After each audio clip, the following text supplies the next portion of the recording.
এই সমাজে খ্যাতি যার বেশি সে সফল নয়, যার হৃদয়ে ঈমান আছে বিশ্বাস আছে সেই সফল, ঠিক কি না? এজন্য রব্বুল আলামিন বলেন কদ আফলাহাল মুমিনুনা আল্লাযীনা হুম ফি সালাতিহিম খাশিউন, সফল হয়েছে তারা ঈমান এনেছে যারা। আমার প্রিয় ময়মনসিংহবাসী, ঠিক আছে বিদায় নেই না? বিদায় নিব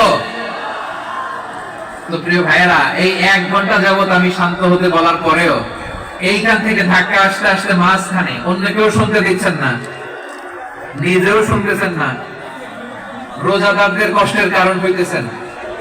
কি হইল তাহলে বলেন?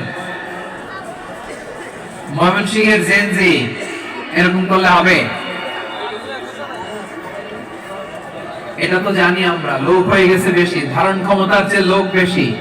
এটা তো আপনারা দেখে আসতেছেন, কত প্ল্যান প্রোগ্রাম করে পুরো বিভাগীয় পুলিশ কমিশনার, পুলিশের এসপি, ডিসি মহোদয়, সব থানার ওসি, সব বাহিনী, অল প্রোটোকলস, সব দলের রাজনৈতিক নেতৃবৃন্দ একসাথে হয়ে, all force are working together two completely